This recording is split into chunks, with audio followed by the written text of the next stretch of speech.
Hello everyone, welcome to our new YouTube channel Going E-English, learning English via Bengali. আসবো কি আসবো না করতে করতে অবশেষে শীত পড়ে গিয়েছে। Winter has set in.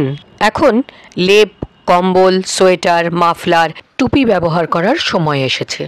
It's now time to use the quilts, blankets, sweaters, mufflers and caps.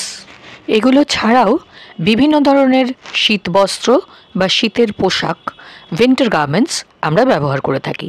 চলুন সেরকমই কিছু উইন্টার গার্মেন্টস বা শীতবস্ত্রের নাম জেনে নিই আজকের ভিডিওতে। প্রথমেই চলে আসছে মাথায় পরার টুপি, ক্যাপ।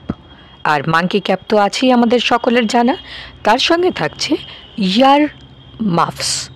এগুলো দেখবেন আজকাল ছোটরা খুব পছন্দ করে। এবার গলা ঢাকা দেবার জন্য মাফলার, আর তার থেকে আরেকটু আকারে বড় স্কার্ফ। এবার সোয়েটারের পালা। বুক কাটা বা বুক চেরা যে সোয়েটার তাকে বলা হয় কার্ডিগান, এবং মাথা দিয়ে টেনে পরতে হয়, কোনো কাটা থাকে না, তাকে বলা হয় পুলোভার। কার্ডিগান, পুলোভার দুটোই কিন্তু সোয়েটার। এবার জ্যাকেট, আর মাথায় ঢাকা দেওয়ার জন্য হুড আছে, তাই হুডি। এবার ব্লেজার এবং কোট। ব্লেজার এবং কোটের মধ্যে কি ডিফারেন্স তার ডিটেলড ভিডিও চ্যানেলে দেওয়া আছে, কাইন্ডলি দেখে নেবেন। এরপর এসে গেল পঞ্চ। Please subscribe the channel. Next হালকা চাদর হলো স্টোল। এবার চলে আসি শীতবস্ত্রের মধ্যে ভারতবর্ষের ঐতিহ্য শালের কথা। ইংলিশে বলা হয় শল।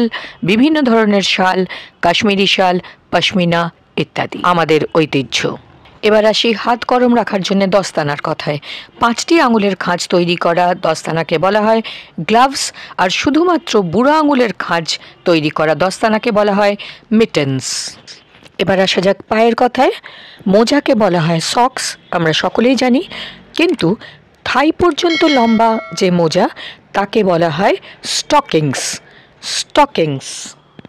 আজ আমরা কথা বললাম নিত্য ব্যবহার্য যে সমস্ত শীতের পোশাক বা শীতবস্ত্র আমরা ব্যবহার করে থাকি সেগুলোর ইংলিশ শব্দ নিয়ে। আশা করি এই ভোকাবুলারি আপনাদের এবং বাড়ির বাচ্চাদের অত্যন্ত উপকারে আসবে। এই ধরনের তথ্যমূলক ইনফরমেটিভ ভিডিও পেতে গোয়িং ই-ইংলিশ চ্যানেলটিকে সাবস্ক্রাইব করে সঙ্গে থাকুন।